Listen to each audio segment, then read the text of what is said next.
Le royaume du Maroc, autrefois appelé l'Empire chérifien. En berbère, Maroc signifie la partie de Dieu. État unitaire régionalisé d'Afrique du Nord, le Maroc est une monarchie constitutionnelle caractérisée par ses zones montagneuses et désertiques. Depuis près d'une trentaine d'années, le désert marocain est le théâtre de l'aventure d'une vie, le rallye Aïcha des Gazelles.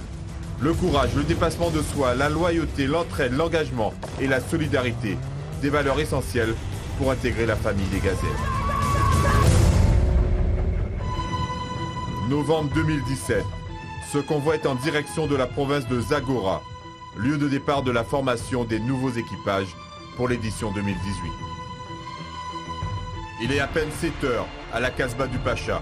Ce petit déjeuner rapidement avalé signe le début d'une très longue journée d'exercice. C'est pas un séjour de tourisme, hein. On n'a même pas le temps de faire des photos. On est en permanence à fond dans le stage et donc voilà.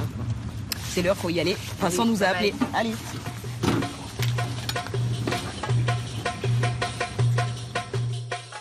Vincent Ramblier, le formateur, donne ses premières consignes de la journée. Déjà ce matin, on va faire très peu de chemin sur le bitume. On va rentrer tout de suite sur les pistes pour rejoindre des espaces où on va travailler les crêtes de dunes. À peine quelques kilomètres sur le bitume en effet. Nous voici aux portes du désert subsaharien. Nous sommes à Mamid El Ghizlan, au centre-est du Maroc. Aujourd'hui, exercice de franchissement, prendre des angles, des dénivelés, des montées, des descentes, pour que les gazelles maîtrisent au mieux les caractéristiques et le potentiel de leur véhicule. Vas-y les filles, ça monte un peu plus, il faut prendre un peu de rythme, il faut rester face à la pente. À ce jeu-là, les gazelles de Guadeloupe la première s'en sortent plutôt bien. Essaie de vraiment toujours garder la maîtrise de ta voiture. L'apprentissage est rude et intense, et les erreurs sont fréquentes, comme ici.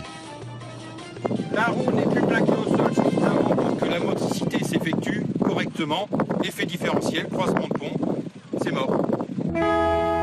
Finalement, après une longue matinée de franchissement, les 6 équipages qui accompagnent les gazelles des îles de Guadeloupe ont droit à quelques minutes de repos, histoire de reprendre quelques forces, car la journée est loin d'être terminée. Mais ça, c'est une autre histoire.